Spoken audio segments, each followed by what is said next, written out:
ఆధ్వర్యంలో చలో లగాచర్ల గిరిజన తాండాల సందర్శన, గిరిజన రైతులను పరామర్శన కార్యక్రమానికి పిలుపునివ్వడంతో నిన్న అర్ధరాత్రి అక్రమంగా ఉమ్మడి జిల్లా వ్యాప్తంగా ఉన్నటువంటి గిరిజన నాయకులను అరెస్టు చేయడం జరిగింది. ఎక్కడిది అక్కడ అక్రమ అరెస్టులతో ఉద్యమాన్ని ఆపలేరు. మేము ఒకటే డిమాండ్ చేస్తూ ఉన్నాము, గిరిజన రైతులకు ఏదైతే ఫార్మాసిటీ కంపెనీ పేరుతో వేధిస్తూ ఉన్నారో గత 10 నెలలుగా వాళ్ళకు వేధిస్తూ ఉన్నారు. ఒకటే డిమాండ్ చేస్తూ ఉన్నాం, గిరిజన రైతుల పైన పెట్టిన కేసులను వెంటనే ఉపసంహరించుకోవాలి.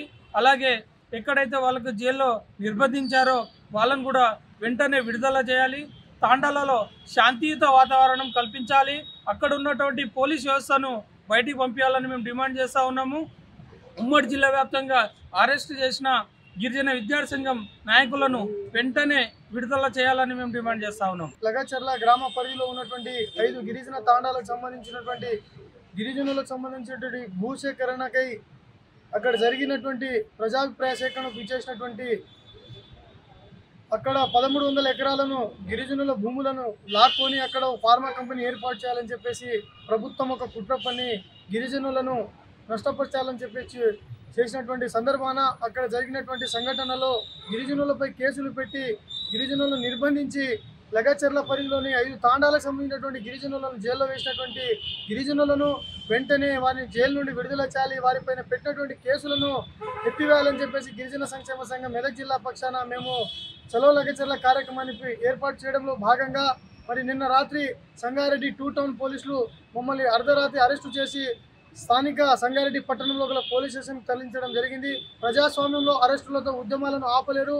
న్యాయబద్ధంగా రాజ్యాంగబద్ధంగా న్యాయబద్ధంగా పోరాటం కొనసాగిస్తాం. లగాచర్ల రైతులకు న్యాయం జరిగే వరకు ఈ పోరాటం కొనసాగుతుంది.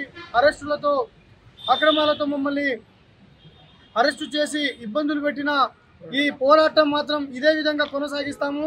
మరి ఏదైతే అక్కడ నిజ నిర్ధారణ కమిటీని ఏర్పాటు చేసి అక్కడ ఏం జరిగిందో తెలుసుకొని రిపోర్టు పెట్టి మా గిరిజనులకు న్యాయం చేయాలి. ఎందుకంటే ఈరోజు ఈ పార్టీలో వాళ్ళు ఆ పార్టీలు ఈ పార్టీ వాళ్ళు చెప్పేసి అందరూ ఊసిగొల్పి గిరిజనులను నష్టపడుతూ ఉన్నారు. మీ స్వార్థం కోసం, మీ స్వార్థ ప్రయోజనాల కోసం మా గిరిజనులను మీరు వాడుకుంటారు.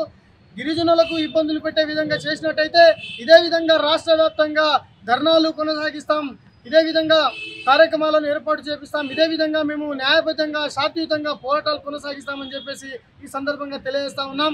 అదేవిధంగా మెదక్ ఉమ్మడి జిల్లా వ్యాప్తంగా సంఘాల నాయకులను వివిధ పోలీస్ స్టేషన్లలో అరెస్టు చేసి నిర్బంధించినటువంటి గిరిజన నాయకులను తక్షణమే వాళ్ళను విడుదల చేయాలని చెప్పేసి కూడా ఈ సందర్భంగా బేషరతుగా వాళ్ళని విడుదల చేయాలని చెప్పేసి మేము డిమాండ్ చేస్తా ఉన్నాం. మరిన్ని వీడియోస్ కోసం ఛానల్ ని సబ్స్క్రైబ్ చేయండి. లేటెస్ట్ అప్డేట్స్ కోసం వాట్సాప్ ఛానల్ ని ఫాలో అవ్వండి. ఆ లింక్ డిస్క్రిప్షన్ లో ఉంది.